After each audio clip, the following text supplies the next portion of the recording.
What I'd like to talk to you about for a little while is something that has been somewhat of a constant threat to Israel, as Israel's security threats have changed over the years. I don't think it's something Balfour or anybody else involved at the time could have anticipated. And one of those particular threats, one that has presented a variety of types of threats over the years, and one that presents a particularly unique threat today, not only to Israel, but far more regionally, is Hezbollah.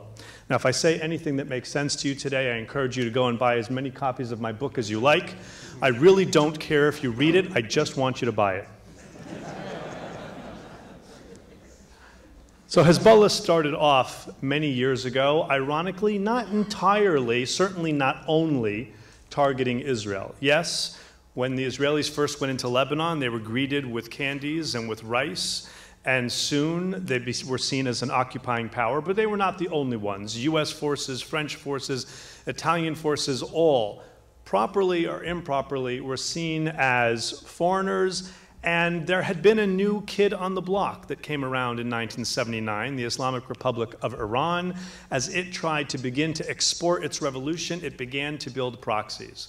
And it began to build something in Lebanon that was known as the Party of God, Hezbollah. At first it was meant to be an umbrella organization, but in time it became a very hierarchical, very well organized, extremely powerful politically, culturally and socially, militarily, and in terms of terrorism, a very capable group.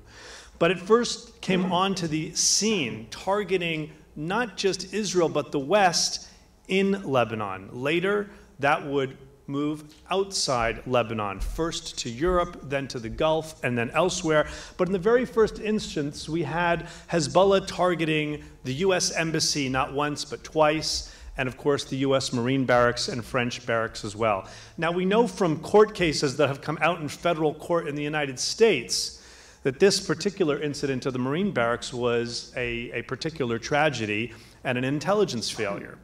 In the wake of 9/11, we've seen these types of things before, but back then it was not as well heard of. And what I'm referring to here is the fact that we now know from court cases in the United States that the United States had intercepted a telephone call between Iran's Ministry of Intelligence and Security, the MOIS, Iran's version of the CIA, which is quite capable, and the Iranian ambassador to Syria. And the Iranian ambassador in Syria was told to reach out to individuals who were becoming senior leaders in Hezbollah. Hezbollah, of course, was not formally announced yet until several years later. That doesn't mean it did not exist. And tasked them to carry out, quote, a spectacular action targeting the US Marines.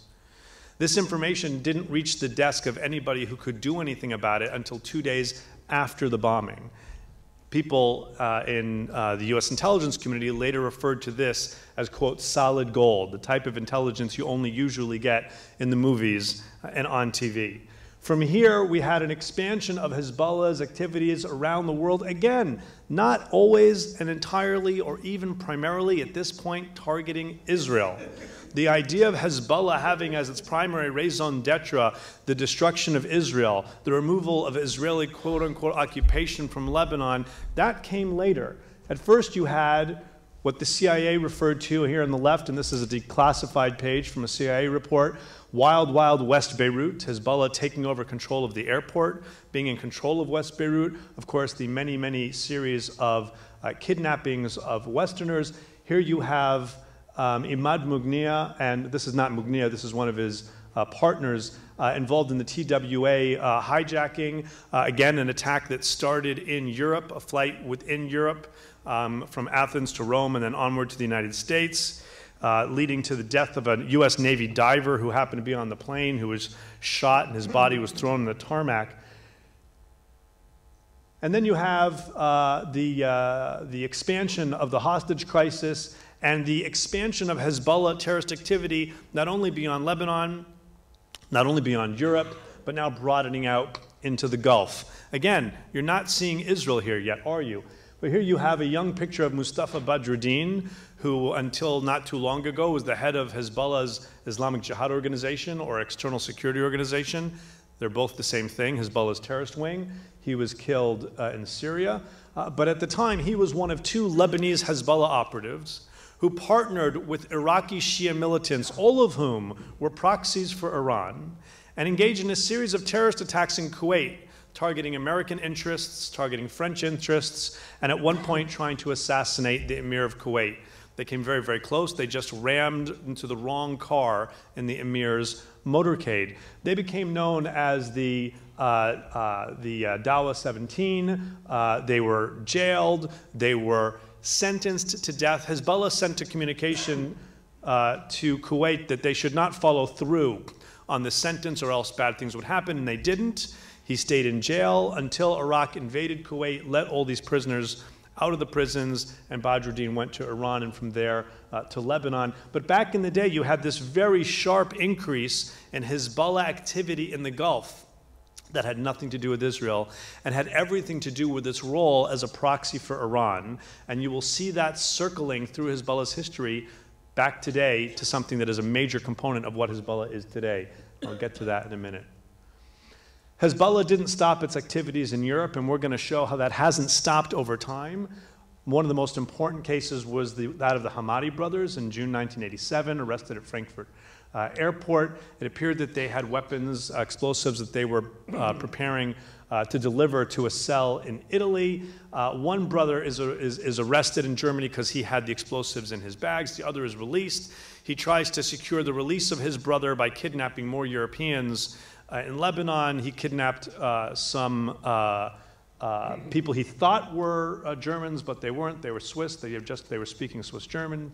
And he thought that that would get them freed. And eventually, he went back to Germany. He was arrested there. The point is, a series of plots in Italy, in France, in Germany, and some that were really quite amazing. You might remember the series of bombings in 1985, 1986 in Paris, carried out by an Algerian Sunni convert to Shia Islam acting for and with Hezbollah on behalf of Iran. And then we saw Hezbollah expanding far beyond Europe, far beyond the Middle East. Those activities didn't stop, including the notorious attacks in 1992 targeting the Israeli embassy in Buenos Aires, and then less than 2 years later, 1994, targeting the Amia Jewish Community Center in Buenos Aires. Most people are very aware of these attacks. Fewer people are aware that there were other attacks that were plotted around the same time, including in Bangkok. Just shortly before the Amia bombing was carried out with devastating success, Hezbollah nearly blew up the Israeli embassy in Bangkok, and the only reason that that didn't happen is not because the Thais knew about it or thwarted it, or the Israelis, or the Americans, or anybody else. It's because the suicide bomber got into a car accident, a fender bender, on his way to the attack, and got nervous and ran away into a shopping center and left the car, which they didn't realize was a very, very large car bomb until much later. The police were quite upset that they had towed it all the way across town, probably over some speed bumps, and it was a very, very large car bomb. This happened just weeks before in a very similar type of modus operandi, including things like putting together the car bomb, stationing it at a car park within a 1.5 mile radius of the target the night before. These were things that were done both in Buenos Aires and in Thailand, both. The idea of Hezbollah having a transnational footprint is one that is often missed by people who are focusing on Hezbollah and its relationship with Iran and its problem with Israel's very existence. I show you here on the left the text, and on the right the link chart from a US Treasury Department designation of an individual named Ali Mohammed Saleh. And if you look at the pull quote in the bottom, just to give you a sense of what we're talking about, Saleh was someone who was in Colombia. He wasn't just a financier, facilitator, he was a former fighter. He maintained contacts with Hezbollah's Foreign Relations Department, which Hezbollah sometimes refers to as its diplomats, but these are diplomats who play financing, logistical, and sometimes operational roles as well. And he was in touch with people, Hezbollah operatives in Venezuela, in Germany, in Lebanon, in Saudi Arabia, support cells in Macau, Colombia, etc. This is a fairly traditional and common MO, modus operandi, for Hezbollah, as we're looking at their footprint around the world. And you may think that this is what was happening yesterday, that this is what was happening in the 1990s, that this, in that case, for example, in Colombia, few people are surprised anymore that Hezbollah has had and has a significant footprint in the tri-border area where Brazil, Paraguay, and Argentina meet. But this is actually something that is very, very current, and to be perfectly honest, it's something that is very current and pressing here in Europe. So for example, the Drug Enforcement Administration revealed through something called Project Cassandra that Hezbollah had created, and not just Hezbollah, but Hezbollah's external security organization, specifically Hezbollah's terrorist wing, had created a finance and logistics arm specifically to support their operations, separate from whatever Hezbollah does around the world to support its political party movement in Lebanon, or the hospitals or the kindergartens that it runs in Lebanon, which engage in radicalizing activity, etc., but are social service and some might describe as civilian. This is separate from that. This business affairs component, as the DEA described it, is specifically set up as a covert financial and logistical support hub around the world to finance and support Hezbollah operations. And this is something that has huge footprints around the world, including here in Europe, most of which, frankly, is pulling the strings from a massive investigation into the Lebanese Canadian Bank, a Lebanese bank that was sanctioned by the Treasury Department for knowingly laundering the proceeds of drug money from South America to Africa into Lebanon and into Europe, which Hezbollah participated in. Hezbollah was not producing the drugs. They were helping to move the product, and they were laundering the proceeds of the product. Why? Because it was tremendously lucrative. I'll give you some other examples of things that have a fairly significant international and, in many cases, European footprint. Think about the Amhaz brothers and their company, Stars Group Holding. This is an entity through which the business affairs component was doing, among other things, procurement of components for UAVs, for unmanned aerial vehicles, of the type that Hezbollah has used over Israel, over not only northern Israel, but in at least one instance, southern Israel, flying a UAV south over the Mediterranean, and then inland near Dimona, where the Israeli Air Force shot it down, and also now in Syria. But you'll notice that the front companies through which they're procuring these pieces are in the United States, in Canada, and Asia, and here in Europe as well. And that should not surprise at all. In the words of the Treasury Department, these together functioned as a key Hezbollah procurement network. Again, nothing to do with politics, nothing to do with social welfare, everything to do with militancy and operations. Or consider the case of Abdel-Nur Shalan. Shalan used his business to hide weapons procurement for Hezbollah operations in Syria. Very, very interesting, because Iran provides Hezbollah with about $800 million a year. Not all of it is cash, some of it is in-kind materials, but certainly they provide what is needed for the war in Syria, and yet Hezbollah still procures weapons of its own through its own channels, including for its operations in Syria, suggesting that Hezbollah is not willing to put all of its eggs in one basket, even if that basket is the Islamic Republic of Iran, in which there is very little delta, very little disagreement between Hezbollah and Iran on almost anything right now. Shalam was at the center of brokering these deals, in this case through former Soviet Union, Belarus, Russia, and Ukraine, a very, very significant weapons procurement case, and that was only one of many. I don't want to give the impression that this type of activity is only happening in Europe. It's happening in the United States as well. Consider the case of several individuals who were arrested, in this case both in the United States and in Europe, in a joint US, French, though it also involved several other countries, including your own, investigation, leading to the arrests of several people, including Yusuf Asmar and Iman Kobesi. Iman Kobesi was arrested in Atlanta, Georgia, and Joseph in Paris. And among other things, they were willing to move drugs, procure weapons, you name it, and they would do it through all kinds of connections at various banks throughout the Middle East and Europe in particular. We're talking about multi-ton shipments of cocaine. We're talking about fake bills, counterfeit bills, a tremendously huge operation. Again, only some of this has anything to do today with Israel.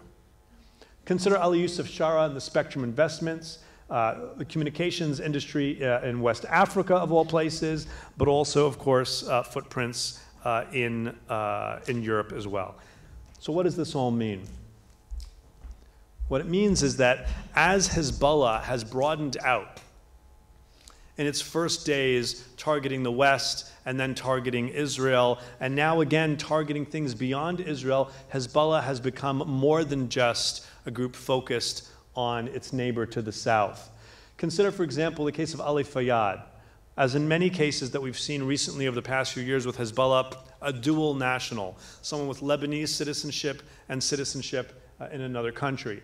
In his case, he was a Ukrainian citizen, and his two colleagues are Ivorian Lebanese dual nationals. They were caught selling drugs and weapons to undercover Drug Enforcement Administration, DEA agents who were posing as Colombia FARC guerrillas. Hezbollah has no problem doing business with these people. The point is to be able to get money or get weapons where they need it, when they need it. And in this case, they were both raising money by selling weapons, and they were getting weapons to Hezbollah for their war in Syria. What was interesting about that case is that at the end of the day, they were arrested in the Czech Republic. They were eventually freed because Hezbollah kidnapped several Czechs in Lebanon and made it very, very clear that if the Czechs were to be freed, Ali Fayyad would have to be freed. When he was sent back to Lebanon, he was jailed briefly, but very briefly, and that was that. But that brings us now to something much, much more heinous. You may recall that in February 2008, Imad Mughniya, the former chief terrorist for Hezbollah, was killed in an explosion in Damascus after he came out of a meeting with Syrian intelligence officials. And ever since then, Hezbollah has been on a rampage, carrying out acts of international terrorism in ways it hadn't since the 1980s and 1990s, both to avenge Imad Mughniya's assassination and to play their part in a shadow war that was going on at the time between Iran and the West. Iran wanted countries that were undermining its nuclear program to get a message, a very terrorist message, and Hezbollah had an interest in avenging the death of their arch-terrorist. These two things coincided and led to a very long series of attacks from Baku, Azerbaijan, to a plot that was thwarted at the airport in Johannesburg, and dozens of places in between. But there are several instances that are of particular note. 2 operations in Thailand, 2 in Cyprus, 1 in Bulgaria, and 1 in Peru. And here you have some of the examples of these. Thankfully, the only one that actually succeeded in the bottom left was in Bulgaria. This is Mohammed Amadar in Peru. But these were very, very, very sophisticated plots. In each of these, we are talking about dual nationals traveling on a combination of their true non-Lebanese passports and using fake, sometimes sophisticated, sometimes not so sophisticated documents. So if you look, for example, at the Australian Lebanese and Canadian Lebanese citizens in the top left who were involved in the Burgas, Bulgaria bombing, here is the bomber himself wearing a not very convincing wig. He's wearing the same wig here, which looks even more ridiculous in the license. But that's not the thing that's most ridiculous about this license. The thing that is most ridiculous about this license, which I can't answer for you, having studied Hezbollah in and out of government, US government, for many years, I can't explain this license to you, because Hezbollah has second to none capabilities to make fake documents. If Hezbollah wants to make a document that you or I will not be able to tell is fake, they can do that, certainly with a license. And in fact, the specifications of this license are really quite good. It's a little bit old. It would have expired in 2025. These licenses are usually good for 10 years. That's not a problem.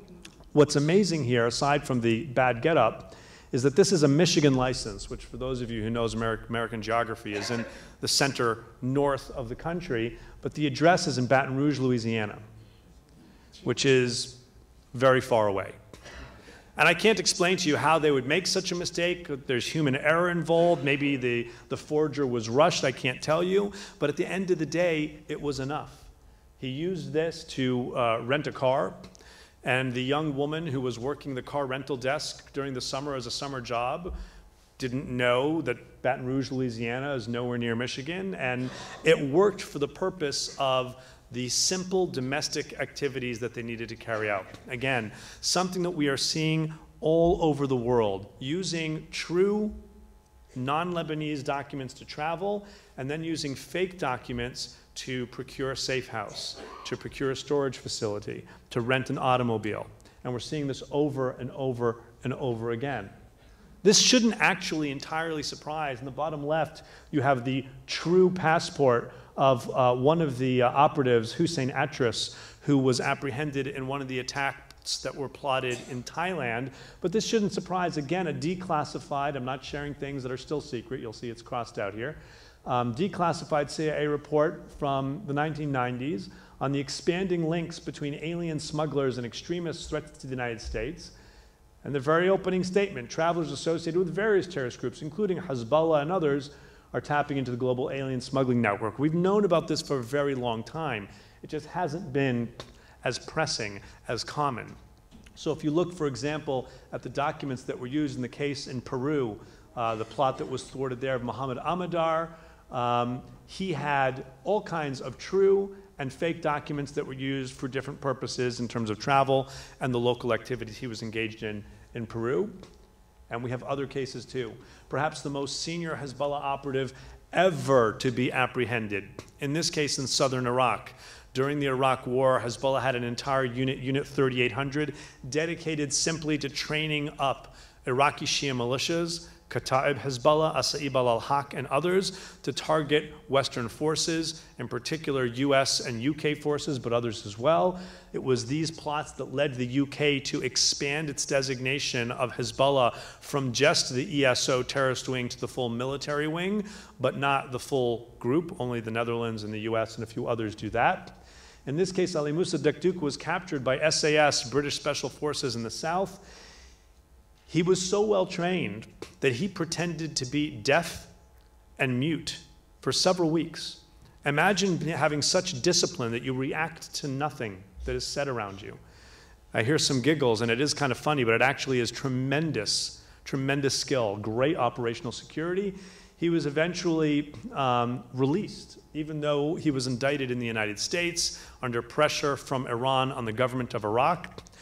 Many of us had hoped that even if the government of Iraq did not detain him or did not send him to the United States on the grounds of his role in acts of murder, including one plot that killed US forces, maybe he would at least be indicted for having all these fake Iraqi government documents, which surely is a violation of Iraqi law, but the pressure from Iran was too great and he was released. He's free now.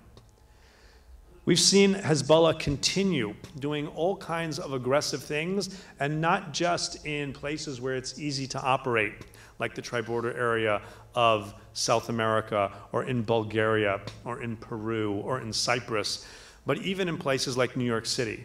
And so you have on the left the recent indictment of 2 individuals. You see the pull box on the bottom, who were indicted, among other things, for conducting surveillance missions, in one case in Panama, trying to locate US and Israeli embassies to assess potential attacks, to assess vulnerabilities at the Panama Canal, and carrying out surveillance of targets in the United States, including military and law enforcement facilities in New York City. And on the right hand, you have the poster produced by the US State Department, in this case in Arabic, though it was printed in Arabic, in Farsi, in English, in French, and I guess just to be fun, in Hebrew, for 2 of Hezbollah's most senior operatives, Talal Hamia on the left and Fuad Shukr on the right. Talal Hamia is the current head of Hezbollah's international terrorist wing, and Fuad Shukr is a member of the Jihad Council, and we believe the most senior person in charge of Hezbollah activities in Syria. Let's take this into the region now, having established that Hezbollah is engaged in all kinds of very dangerous activities around the world. I want to bring it back to the region, because for Israel, 100 years after Balfour, Israel is secure. It faces all kinds of threats every day. But if for those of you who, like me, have the opportunity to go to Israel from time to time and maybe meet with people on these issues, frankly, it's pretty amazing what type of resilience the Israelis have. They have faced tremendous threats every day, And they simply get up in the morning, stand up and face those threats.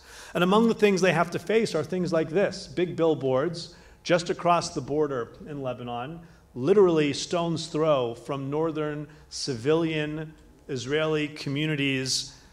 This is not in the West Bank or in Gaza. This is looking from Israel proper.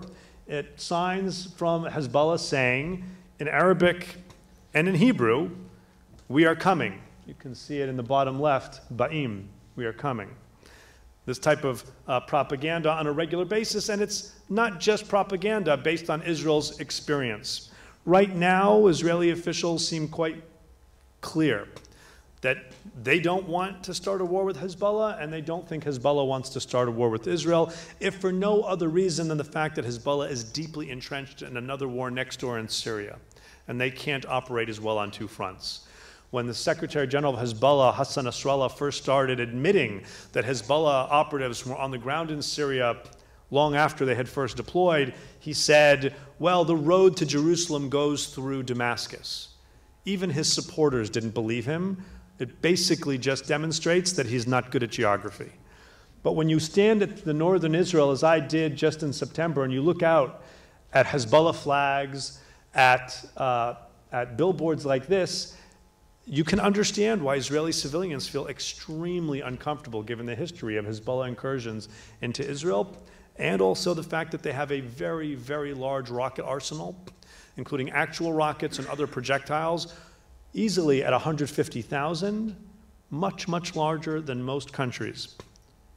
And it's not just Hezbollah operating in isolation.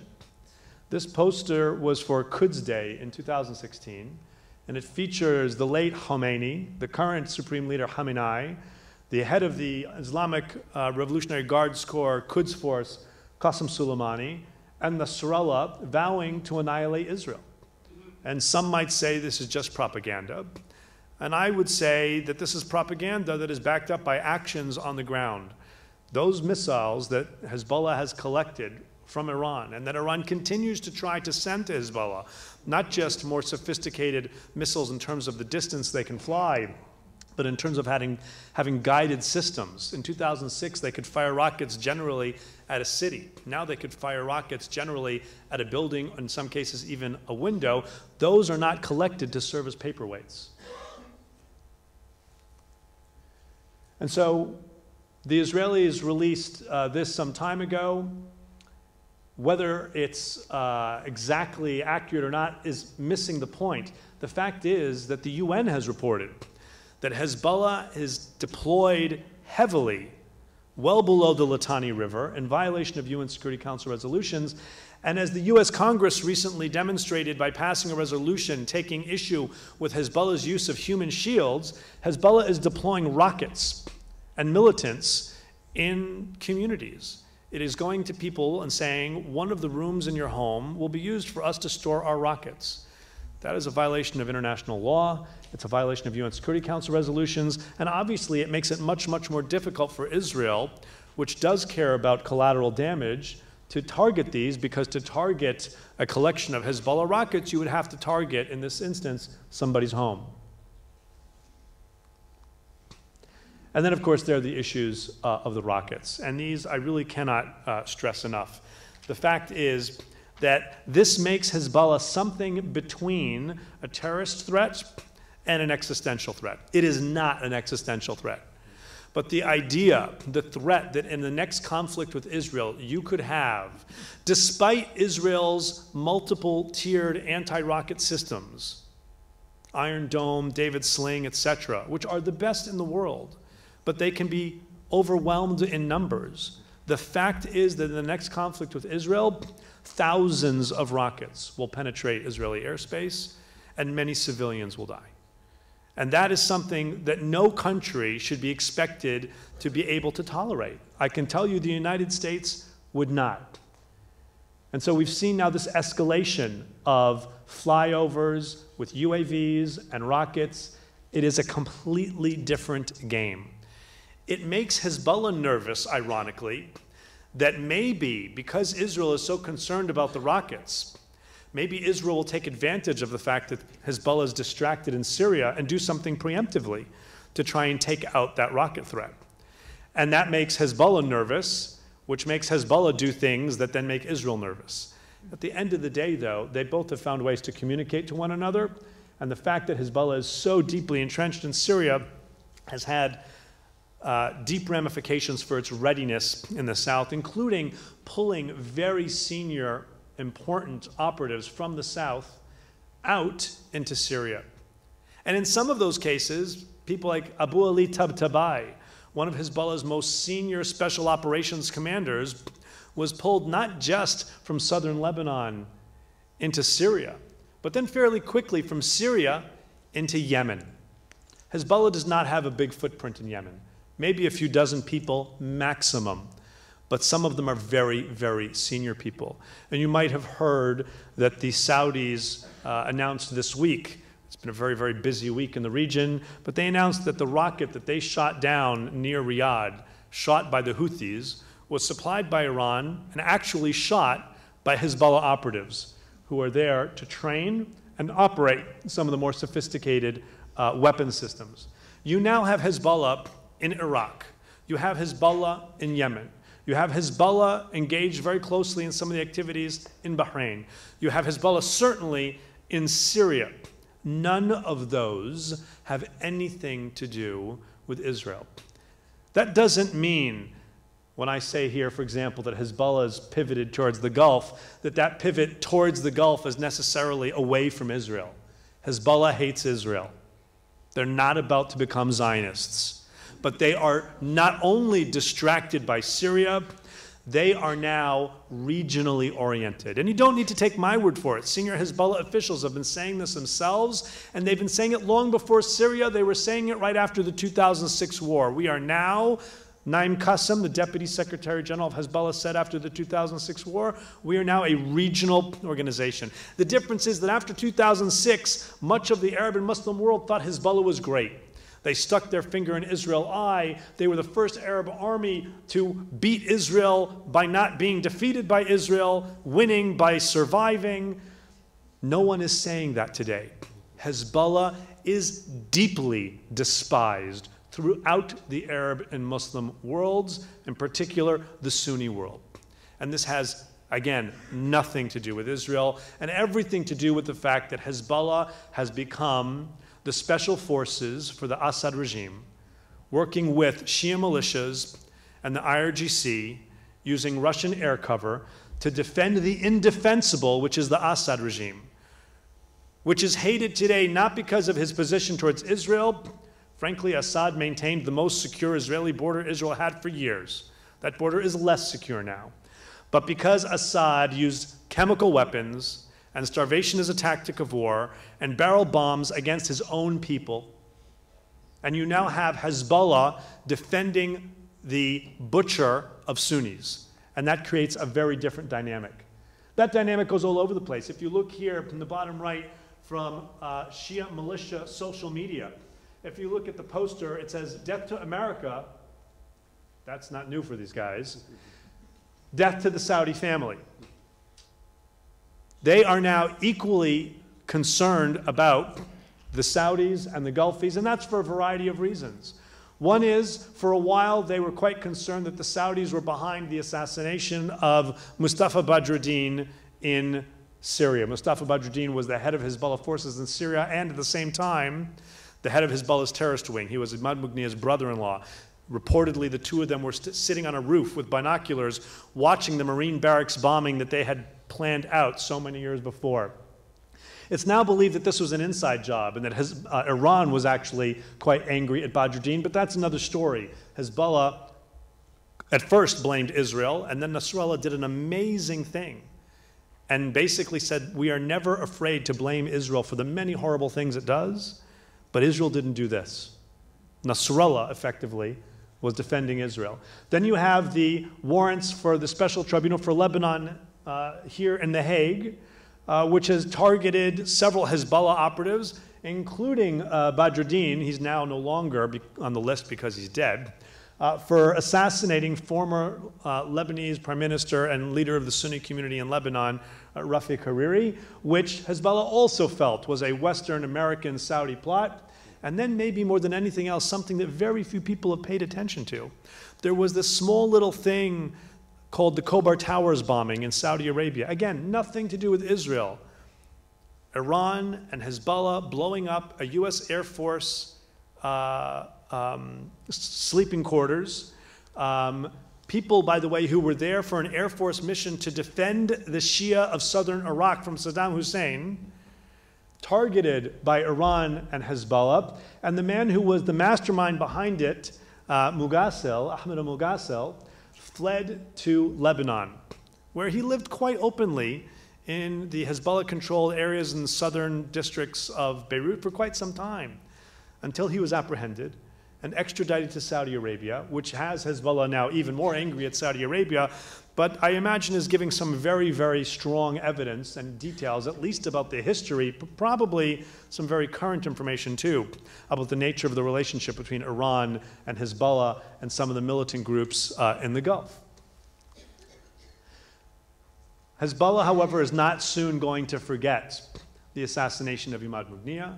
It was his assassination in February 2008 that kicked off the wave of international terrorist plots, the vast majority of which failed, but that continue. When I wrote my book, the one that you are all going to buy, and again, I want to stress, you can read it, you cannot, that's your business. But I've got kids in college, and in America that's expensive, so buy the book. I chose not to get into this. I chose not to discuss in too much detail his death. It subsequently came out in the Washington Post and elsewhere that the Israelis and the Americans played a role, including Americans on the ground, in the assassination of Imad Mughniyeh. Keep in mind, Imad Mughniyeh had more American blood on his hands than any other terrorist until bin Laden. So I lose no sleep over this. But this means that Hezbollah has an interest and a vendetta not only against Israel, but against the United States more than it did before, today again. I think that we're going to be dealing with Hezbollah's regional posture for quite some time. These are some of the places where Hezbollah is deeply involved today. This is the State Department terrorist designation of Abu Ali Tabatabai, who I mentioned earlier, the Special Forces commander who suddenly shows up in Yemen. But there's more than that.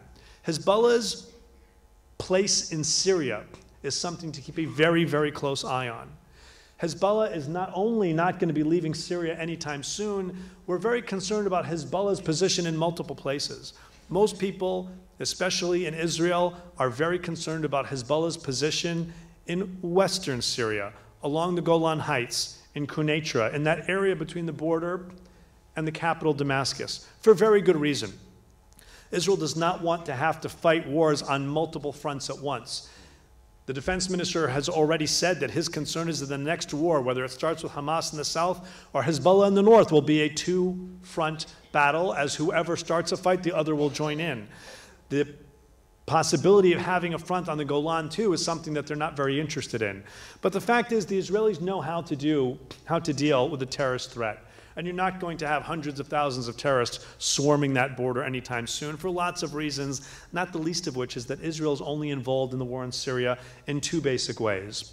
One, when they find out that Iran is sending sophisticated weapons to Hezbollah, they carry out airstrikes. The second piece of that is when they find out that Iran or Hezbollah is plotting an attack against them, including from the Golan Heights, they carry out an airstrike. At one point, including killing a senior IRGC general, which means they're not going to be deterred just because Iran is involved. And the only other way they're involved is by letting thousands of civilians into the border for medical treatment in hospitals, and now field hospitals, sophisticated field hospitals at the Golan Heights. And that is building no small amount of goodwill. But the other piece of this that we do need to think about is Hezbollah's position in the east. The ability for Iran to build a land bridge or a land corridor would be very, very bad for Israel's, and I would say, regional security. The final thing I want to throw out to you is this. Lest you think that all of this is somewhere else. Lest you think that this is something that happens in other places, and lest you think that it is not a real and current threat. When Hussam Yaqub, who is the operative arrested in Cyprus, he's now out of jail, he got 4 years because at the time, Hezbollah was not banned by the EU at any level. This is before the July 2013 partial ban of Hezbollah. Hussam Yaqub was caught trying to plot an attack in Cyprus targeting Israelis. He had carried out surveillance of Israeli tourists arriving at the airport and going by bus to their airports. At the very end of his interrogation by Cypriot police, and this is a copy of the Cypriot police deposition, not my document, theirs, in an effort not to incriminate himself, in an effort to say, hey guys, this is just a big misunderstanding, I didn't do anything wrong, what does he say? He says, this isn't a big deal. I wouldn't consent to participate in a terrorist attack. I don't think what we were doing here was a terrorist attack in Cyprus. It was just collecting information about the Jews. And this is what my organization is doing everywhere in the world. He says that like it's a defense. Just targeting the Jews, frankly, for him is okay. Unless you think this is something that happens far away. Before he went to Cyprus, as part of his training, Hussein Yaqub was sent on several courier missions, a couple to Turkey, and then a couple to Europe. One was to Lyon, France, and the other was to Amsterdam. Thank you very much.